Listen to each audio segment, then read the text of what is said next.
With no shortage in good competition, the new 14mm J2K is the newest paddle to throw its hat into the ring for consideration for the best of 2024. The new 14mm thickness makes this paddle more versatile, poppy, and maneuverable than the previous 16mm J2K, and joins the ranks alongside some seriously elite 14mm Kevlar paddles. For this video, I not only analyzed this paddle by itself, but did real-time side-by-side comparisons with the Monarch, Fatboy, Dunamis, Space Blade, and the rest of the Honolulu paddle series. Like the previous 16mm J2K, the new 14mm version comes to a final price of just $135 after this channel's discount code. And this price, alongside the other playability attributes, make this one of the easiest recommendations in my entire database and gives this paddle a spot in my recent top 5 best value video. So I'll start with some need-to-know stats and specs, and then we'll get into the playability of this paddle. The J2K has a face made of 100% DuPont-sourced aramid fiber,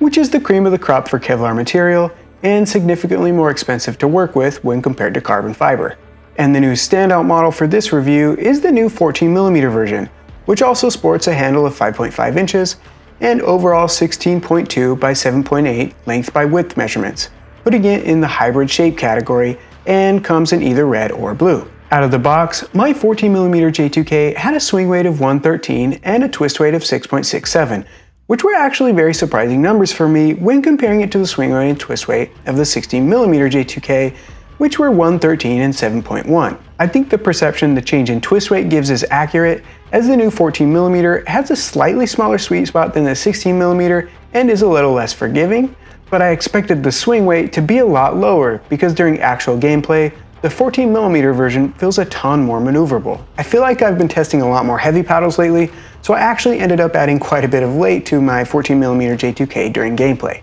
My preferred setup ended up being a full wrap and thin 0.5 gram per inch lead tape, which took my swing weight from 113 to 123 and my twist weight from 6.67 to 7.51, which is right about where I like my paddles after adding lead tape, which still left this paddle feeling plenty maneuverable and quite a bit more stable. Spin was great, and I'm not sure if it's because of the increased maneuverability of the 14mm, but during gameplay, I felt like it was one of the more spinny paddles that I've played with. When comparing paddles directly for things like pop and power, I think it's really important to do it in real time, side by side with all the conditions and equipment controlled for, so I'll continue to do this from now on, like I have in my last few videos. In terms of pop, I hit the 14mm J2K right alongside a bunch of other Kevlar paddles I've been testing lately, and it ended up in the number 3 position.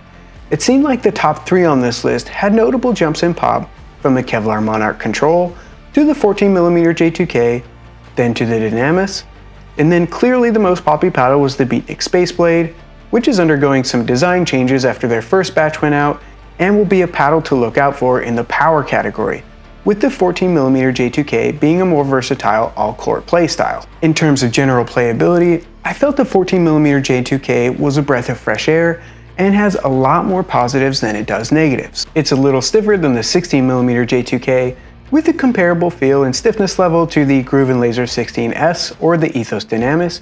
and one benefit of that is increased consistency. With less compression as the ball hits the face, there was a much more consistent feel to shots of various force hitting the paddle face, and that made things like out-of-the-air volleys much more consistent and reliable, even on two-handed volleys, which I usually struggle with. This more consistent feel of the face, higher maneuverability, and increase in pop made it so I had to try much less hard to initiate speed-ups with good spin compared to the 16mm J2K or paddles with less consistency or a more plush, cushiony feel in the face like the Ruby or the Bread and Butter Fatboy. Power was good, and I felt like it was better than the 16mm J2K, but not quite up to levels of, say, the Honolulu J7K. Control was about average compared to the paddle market in general, but for a 14mm paddle, I thought it was quite impressive.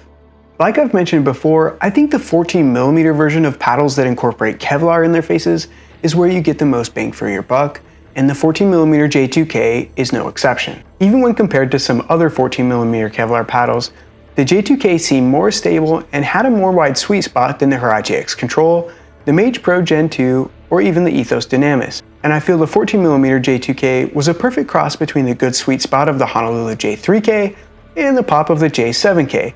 creating an in-between of the two that seemed to be a good blend for me. I think there's a huge portion of the playing population that will like the 16mm J2K, but But in terms of my personal preference, the 16mm J2K played a little bit too soft for me in terms of pop, and some of the advanced players I know didn't like it as much for that same reason. I think the 14mm version of the J2K answers this question and makes it a much more versatile paddle and much more of a weapon that can be easily used at the higher levels. Overall, I think this simple thickness change is a surprising improvement to the J2K and makes it the best and most versatile paddle of the Honolulu lineup. This will certainly be in my top few paddles for overall best of 2024, and that's without even considering the low price of $135, which makes it all the more easy to recommend. I think players would like this paddle if they want a maneuverable 14mm paddle with solid pop and stability that can easily play at the intermediate and advanced levels,